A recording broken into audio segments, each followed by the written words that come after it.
প্রবাসে যারা আছেন, যারা ভোট দেওয়ার জন্য নিবন্ধন করেছেন, তাদের প্রত্যেকের কাছে হয়তো বা এই কার্ডটা আসছে, বা অনেকের কাছে আসে নাই, হয়তো আসবে যারা নিবন্ধন করছেন। তো আমার কাছেও আসছে আজ থেকে 2 দিন আগে। তো আমি দেখি না এটার ভিতরে আসলে কি কি। তো আজকে আপনাদের সামনে খুলে দেখি একটু এটার ভিতরে কি কি আছে।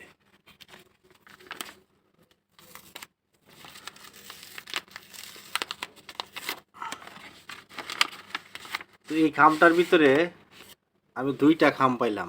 একটা হচ্ছে হলুদ, আর একটা হচ্ছে সাদা। তো হলুদটার ভিতরে কিছু নাই। তা আমার মনে হয় ওই পোস্টাল ভোট বিডি অ্যাপসের ভিতরে যেই নির্দেশনাগুলি দেওয়া আছে, ওই অনুযায়ী এই খামটা মনে হয়, এই খামটাত করে মানে ভোট দেওয়ার পরে আবার রিটার্ন করার জন্য পোস্ট অফিসে এই খামটাতে ভরে জমা দিতে হবে। তো এইটার ভিতরে সাদাটার ভিতরে কি কি আছে দেখি একটু। এইটার ভিতরে আছে 1 2 3টা কাগজ। 1 নাম্বার হচ্ছে, এটা হচ্ছে আপনার প্রতীক, এটা ভোটের, যেটা ভোট দেওয়ার যে এইটা, যেটাতে ভোট দিবেন, এইটা হচ্ছে এইটা। ঠিক আছে, সবগুলা প্রতীক এখানে দেওয়া আছে। আচ্ছা, আর এইটা হচ্ছে আপনার একটা কি বলে, একটা ফর্ম আছে এখানে, একটা ফর্ম আছে। এই দেখেন, এই ফর্মটাও পূরণ করতে হবে।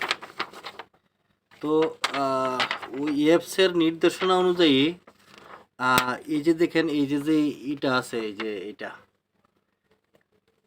এটা হচ্ছে আপনার কি বলে, ক্রমিক নম্বর।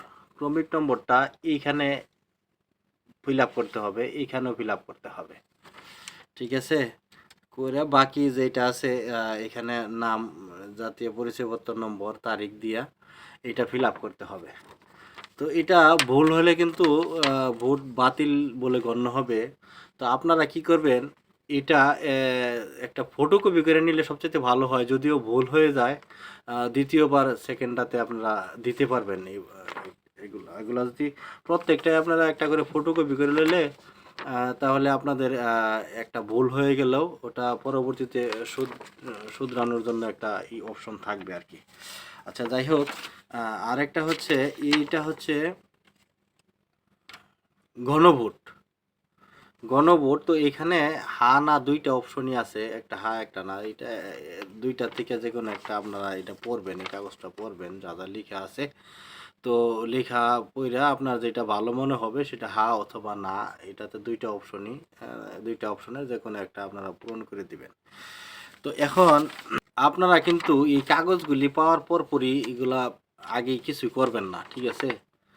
তো আপনাদের যে অ্যাপসটা আছে, যে যেই দেশে আছেন, ওই অ্যাপসের ভিতরে আপনার দেখেন, এই যে এখানে এই যে আপনার কিউআর কোড আছে, বুঝছেন? এই কিউআর কোডটা স্ক্যান করার অপশনটা যতক্ষণ পর্যন্ত না আসবে ততক্ষণ পর্যন্ত কিছুই করার দরকার নেই, ঠিক আছে? যখন এই কিউআর কোড স্ক্যান করার অপশনটা আপনার অ্যাপসের ভিতরে আসবে, তখন আপনারা অ্যাপসটা ওপেন করে এই কিউআর কোডটা আছে না, এটা স্ক্যান করলেই, করার সাথে সাথে আপনার কোন জেলার কোন থানার কোন প্রার্থী আছে সব এখানে শো করবে।